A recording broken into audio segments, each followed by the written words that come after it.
अप्रैल examination 2024 के सभी students के लिए आज के इस वीडियो में एक बहुत बड़ी अपडेट दी गई है इस न्यू नोटिफिकेशन में, जो कि आपके एग्जाम्स के लिए बहुत जरूरी है आपको पास करवाने के लिए। और इस वीडियो में मैं आपको बताऊंगा मैडम सरोज शर्मा जी, जो कि एनएस बोर्ड की चेयरपर्सन, इन्होंने क्या मैसेज दिया आपको इस नोटिफिकेशन में। इस वीडियो को एंड तक जरूर देखना। इस वीडियो को एंड तक देखने वाले 100% होंगे पास, कि आज जो बताने वाला हूँ टिप्स ये आपके बहुत काम की है। मैं मनीष वर्मा, आप सभी का स्वागत है हमारे चैनल। एनएस बोर्ड को भारत सरकार के द्वारा 23 नवंबर 1989 में बनाया गया था और इस साल 23 नवंबर को एनएस बोर्ड को बने हुए कुल 34 साल हो चुके हैं और एनएस बोर्ड ने 23 नवंबर को ही अपना फाउंडेशन डे सेलिब्रेट किया। और इस दौरान मैडम सरोज शर्मा जी, बाकी जितने भी मेंबर्स हैं वो सारे यहाँ पे अवेलेबल थे, जिन्होंने ये बताया कि किस तरीके से हमें एनएस बोर्ड में ज्यादा से ज्यादा स्टूडेंट्स को पास करना है ताकि और भी लोग एनएस बोर्ड में एडमिशन ले। और इस दौरान ये बताया गया पिछले 5 साल के दौरान एनएस बोर्ड के अंदर 23.66 लाख स्टूडेंट्स ने एडमिशन लिया है एंड 2022 एंड 23 के सेशन में एनएस बोर्ड के अंदर कुल 4.30 लाख स्टूडेंट्स ने अपना एडमिशन लिया। और इसी के साथ एनएस बोर्ड दुनिया में लार्जेस्ट ओपन स्कूल बन चुका है और ये बहुत खुशी की बात है। और एनएस बोर्ड भी यही चाहता है कि मैक्सिमम स्टूडेंट्स एनएस बोर्ड से पास होकर जाए। अब इसके लिए जो बातें कही गई है ये आपको मैं आगे बताने वाला हूं, इसलिए एक भी पॉइंट स्किप मत करना, आपको सब कुछ पता होना चाहिए। आपको पहले मैं ये बताऊं नोटिफिकेशन में क्या क्या बताया गया। सबसे पहला नोटिफिकेशन जो आया वो आपकी एग्जामिनेशन फीस को लेकर आया। अगर आप अपना एग्जामिनेशन फीस पे नहीं करते हो तो आप अपना एग्जामिनेशन नहीं दे पाओगे, जिसकी लास्ट डेट 20 दिसंबर है विदाउट लेट फीस। तो आपको इससे पहले ही अपना एग्जामिनेशन फीस पे कर देना है। ये ऑनलाइन एनएस बोर्ड की वेबसाइट से ही पे की जाती है, या आप हमारे सीएससी सेंटर में कॉल कर सकते हो, हमारी टीम आपको हेल्प करेगी आपका एग्जामिनेशन फीस पे करवाने में। लेकिन इसी के साथ इस नोटिफिकेशन में नीचे की ओर एक लाइन दी गई है, स्टूडेंट्स यही गलती कर रहे हैं और अपना एग्जामिनेशन फीस पे कर दे रहे हैं। आपको ये ध्यान रखना है कि एनएस बोर्ड ने साफ ये कह रखा है कि ये स्टूडेंट्स की रिस्पॉन्सिबिलिटी है कि उसको ये पता होना चाहिए कि 10th और 12th के बीच में उसका कितने साल का गैप है। मान लो आपका 2 साल का गैप नहीं है और आपने ऑल सब्जेक्ट्स का एग्जाम अप्रैल 2024 के लिए अप्लाई कर दिया तो आपका रिजल्ट डिक्लेयर नहीं किया जाएगा। तो आपको मैं ये बता देता हूं कि आपको कितने सब्जेक्ट्स का एग्जामिनेशन फीस पे करना है अप्रैल 2024 के लिए। मान लो आपने अपनी क्लास 10th अक्टूबर 2022 या अप्रैल 2023 से पहले कंप्लीट किया है तो आप अपने क्लास 12th का एग्जाम अप्रैल 2024 में दे सकते हो ऑल सब्जेक्ट का। लेकिन अगर आपने क्लास 10th अक्टूबर 2022 या अप्रैल 2023 में किया है तो आप मिनिमम 4 सब्जेक्ट का ही एग्जाम दे सकते हो अप्रैल 2024 में। आपको 4 से ज्यादा सब्जेक्ट्स की एग्जामिनेशन फीस पे नहीं करना, अदरवाइज आपका वो एलिजिबल नहीं होगा। आपको फिर भी कोई प्रॉब्लम होती है तो आप सीएससी सेंटर में पहले कॉल कर लीजिए, उनसे अपना एग्जामिनेशन फीस पे करवा लीजिए ताकि आपको कोई दिक्कत ना हो। तो इस चीज का आपको ध्यान रखना है। इसके बाद जो सेकंड नोटिफिकेशन आई है इसमें यह बताया गया है कि आपका जो टीएमए अपलोडिंग का ऑप्शन है ये आपका ओपन कर दिया गया है। आप अपने एग्जामिनेशन फीस पे करके आप अपना टीएमए सबमिट करवा सकते हो, जिसकी लास्ट डेट है 31 जनवरी। लेकिन आपका टीएमए अपलोड हो जाएगा, इसके बाद आपको मार्क्स मिलेगा। तो वो कैसे मिलता है, देखिए ये हमारा स्टूडेंट है जिसने अप्रैल में अपना एग्जाम दिया था और इसके टीएमए के आप मार्क्स चेक कीजिए, 20 आउट ऑफ 20, पेंटिंग में 6 आउट ऑफ 6, डेटा एंट्री में 8 out of 8 and physics chemistry mathematics में पूरे मार्क्स आए हैं। 16 नंबर का ही इनका टीएमए होता है, क्योंकि थ्योरी मार्क्स का 20% होता है टीएमए का। तो आपको अच्छे नंबर लेकर आना है, क्योंकि थ्योरी एंड टीएमए आप देखिए इन दोनों को प्लस करके ही टोटल आपको मार्क्स दिया जाता है। अगर आपके टीएमए में अच्छे मार्क्स आ गए तो आपका 48-68 बन जाता है। आपको ये समझ में आया मैं कहना क्या चाह रहा हूँ, यानी कि टीएमए आपके लिए बहुत जरूरी है। इसलिए आपको ये ध्यान रखना है कि टीएमए आपको टाइम से पहले सबमिट कर देना है। हमने आपको एक्सपर्ट्स के द्वारा लिखे टीएमए दिए हैं, सोल्ड टीएमए की पीडीएफ ले सकते हो आप, या आप हैंड रिटन टीएमए ले सकते हो। इसमें आपको टीएमए लिखना नहीं पड़ेगा, आप सीधे उसको अपलोड कर सकते हो। अगर आप सोल्ड पीडीएफ लोगे तो इसमें आपको लिखकर अपलोड करना पड़ेगा। एंड इसके बाद तीसरा जो सर्विस है वो है टीएमए सर्विस। इसमें हम आपका टीएमए लिखेंगे भी और अपलोड भी करेंगे। तो अगर आपको टेंशन नहीं लेना कि आपको लिखना ही पड़ेगा, आपको मार्क्स कैसे मिलेंगे, तो आप सिंपल आप टीएमए सर्विस लीजिए, आपका टीएमए हम सबमिट भी करवाएंगे और इस तरीके से आपको मार्क्स भी दिलाएंगे। ये पूरी गारंटी हमारी है। और ये 20% जो आपको मार्क्स मिलता है ये बहुत इंपॉर्टेंट है। अगर आप ये टीएमए नहीं देते हो तो आपका ये मार्क्स लॉस हो जाएगा और मैं नहीं चाहता कि कोई भी स्टूडेंट्स इस वजह से फेल हो जाए। इसलिए आपको अपना असाइनमेंट बहुत अच्छे से प्रिपेयर करके देना है। तो जैसे मैं स्टूडेंट्स को हर साल मार्क्स दिलवाता हूँ और इस बार आपकी बारी है। टीएमए को ले लीजिए और सबमिट करवा दीजिए। एंड जिसके पास वोकेशनल सब्जेक्ट है उसका टीएमए नहीं होता, इसलिए उसके आगे एनए लिखा आएगा, नॉट एप्लीकेबल। क्लास 12 के अंदर ये वोकेशनल सब्जेक्ट है और क्लास 10th के अंदर ये वोकेशनल सब्जेक्ट है, यानी इनमें से जो भी आपके पास होगा उसका टीएमए आपको सबमिट नहीं करवाना। तो आपको इनका मार्क्स कैसे मिलेगा? आपने जो अदर सब्जेक्ट्स के टीएमए सबमिट करवाए हैं और आगे आपका प्रैक्टिकल एग्जामिनेशन होगा, पीसीपी क्लासेस होगी, इन सबको देखते हुए आपको वोकेशनल सब्जेक्ट का मार्क्स दे दिया जाएगा। इसलिए जो नेक्स्ट नोटिफिकेशन दी गई है ये पीसीपी क्लासेस के रिगार्डिंग दी गई है। पीसीपी क्लासेस जो 5 क्लासेस होती है ये कंपलसरी है। जो प्रैक्टिकल एग्जामिनेशन के आपको मार्क्स दिए जाते हैं, जब आपको फाइनल मार्क्सशीट मिलेगा तो आप देख सकते हो आपको इस तरह के मार्क्स दिए जाएंगे और फुल टू फुल मार्क्स होने चाहिए। तो आपको मार्क्स वो कैसे दिया जाता है? आपको आधे मार्क्स दिया जाता है एफए के।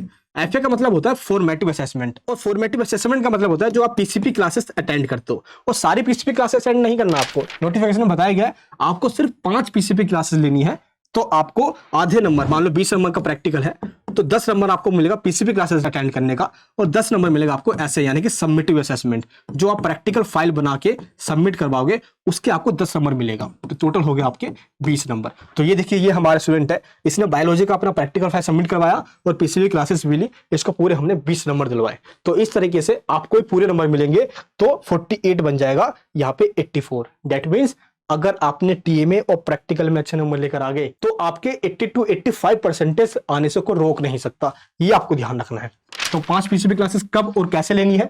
आपको जनवरी के मंथ में जाना है अपने स्टडी सेंटर में और वहां से जाकर आपको अपनी पीसीपी क्लासेस लेनी है। ये जनवरी और फरवरी के मंथ में करवाया जाता है, 2024 में होगा ये। अगर आप पीसीपी क्लासेस नहीं लेते हो तो जो आपको ये 20 नंबर यहाँ पे दिख रहा है मिला हुआ, ये सिर्फ 10 नंबर ही रहेगा। 10 नंबर पीसीपी क्लासेस के काट दिए जाएंगे, और मैं ऐसा नहीं चाहता कि आपका नुकसान हो, इसलिए आपको मैं छोटी छोटी इन्फॉर्मेशन देते रहता हूं जो आपको और कहीं नहीं मिलेगी। और मार्च के महीने में आपका प्रैक्टिकल एग्जामिनेशन भी होने वाला है, तो प्रैक्टिकल फाइल भी आपको अभी से बनाकर रख लेना है, ताकि आपको सिर्फ पढ़ाई करना पड़े, प्रैक्टिकल फाइल का झंझट खत्म हो जाए। प्रैक्टिकल फाइल की पीडीएफ जो लैब मैनुअल दी गई है उसमें से देख के आपको बनाना होता है, कोई से भी 10 एक्सपेरिमेंट। मैंने आपको अपने हैंड रिटन प्रैक्टिकल भी दिया है, आप ऑर्डर करोगे, आपके घर पे हम बना बनाया भेज देंगे, आप सबमिट करवा देना। या आप पीडीएफ भी ले सकते हो, लिंक नीचे डिस्क्रिप्शन बॉक्स के अंदर दे दी गई है क्लास 10 और 12 की, और उसमें से देखिए आपको सिंपल लिख देना है जो लैब मैनुअल दिया जाता है, उसमें से ये प्रैक्टिकल फाइल बनाया गया है। इसके बाद आपका अप्रैल के मंथ में थ्योरी एग्जामिनेशन होने वाला है, और ये आपके लिए बहुत जरूरी है। अब मैं आगे जो बताने जा रहा हूं, आगे से ये बता दिया गया है कि 4 अप्रैल 2024 से आपके थ्योरी एग्जामिनेशन स्टार्ट हो जाएंगे। इसके लिए एक टेंटेटिव डेट शीट भी आ गई है जो आपको मैं नेक्स्ट वीडियो में बता दूंगा। अब आपको प्रिपेयर कैसे करना है अपने एग्जामिनेशन के लिए, सही से सुनना। सबसे पहले आपको अपना सिलेबस चेक करना है। इसमें यह बताया गया है कि सिलेबस को बाइफरकेट कर दिया गया है, यानी कि टीएमए के चैप्टर्स अलग कर दिए गए हैं और जो पब्लिक एग्जामिनेशन के चैप्टर जो आपके एग्जाम में आएंगे ये अलग कर दिए गए हैं। टीएमए के चैप्टर्स एग्जाम में नहीं आएंगे तो इनको आपको नहीं पढ़ना, बस पब्लिक एग्जामिनेशन के कॉलम में जो चैप्टर्स दिए गए इनको पढ़ना है, ये आपके एग्जाम्स में आने वाले हैं। और आपको कितने चैप्टर्स पढ़ना होगा मैं आपको ये भी बता देता हूँ। जो फाउंडेशन डे के दौरान कई टीचर से मुलाकात हुई और उन्होंने ये बताया, देखिए सबसे पहले आपको टीएमए चैप्टर्स ना पढ़ने से जो बर्डन है ये कम हो गया, तो पहला बेनिफिट यही मिला आपको।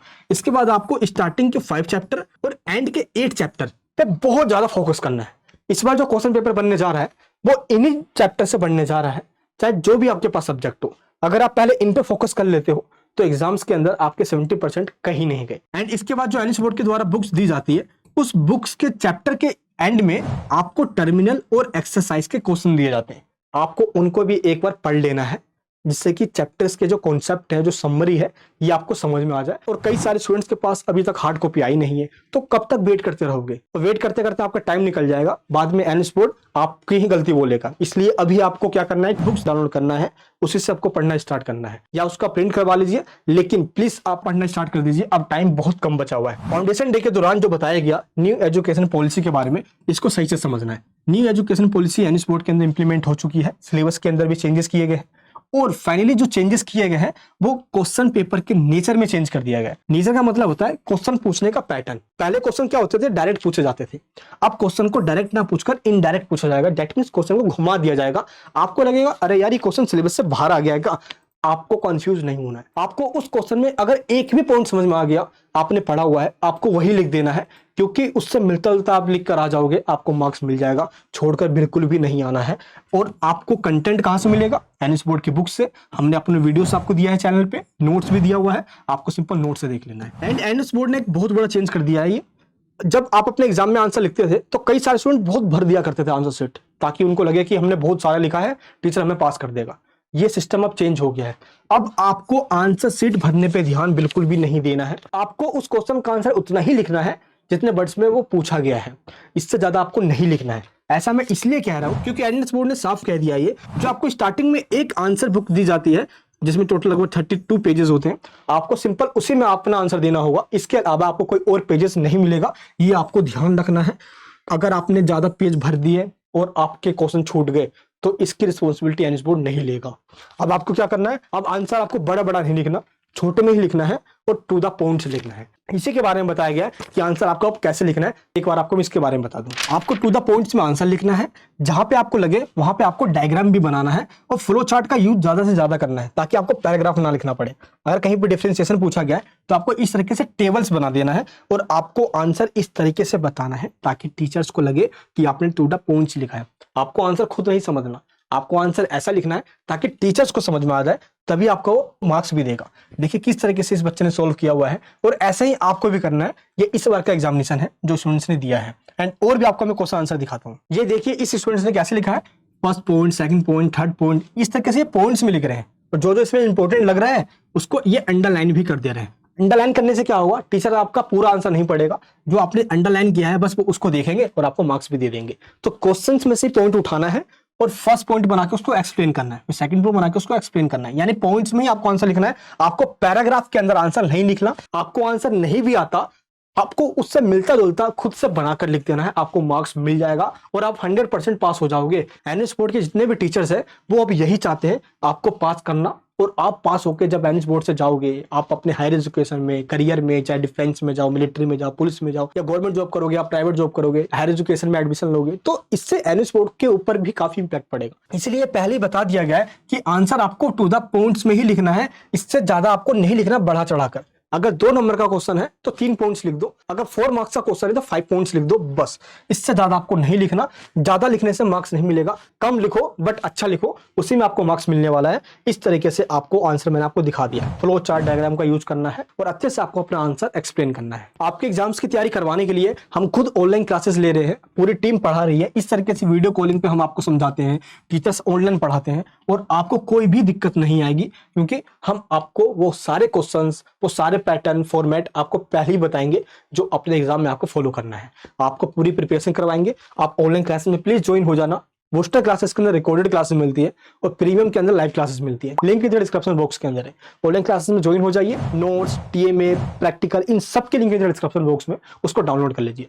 ये वीडियो आपको कैसी लगी नीचे कमेंट बॉक्स में जरूर बताना। ऐसी वीडियो बनाने में बहुत मेहनत लगती है, बट कुछ स्टूडेंट्स क्या करते हैं, वीडियोस को देखते हैं लेकिन वो सब्सक्राइब नहीं करते। बड़ा दुख होता है इन डाटा को देखकर। प्लीज सब्सक्राइब कर लीजिए, इस चैनल को सभी जगह शेयर कर दीजिए। हाथ जोड़ के रिक्वेस्ट करता हूँ, क्योंकि मैं आपके लिए मेहनत करता हूँ। आपके चेहरे की एक मुस्कान मुझे मोटिवेट करती है। आपके और आपके घर वाले जब खुश होंगे उसी दिन मुझे लगेगा कि इन वीडियोस बनाने का फायदा आप तक वास्तव में पहुंचा भी है। आप जरूर पास होगे, अपने ऊपर विश्वास रखना। और इस बार आपके लिए पूरी मेहनत करने वाला हूँ। चैनल पे वीडियोस भी आने वाली है आपके सब्जेक्ट्स के रिगार्डिंग। मिलूंगा नेक्स्ट वीडियो के अंदर। जय हिंद, जय भारत।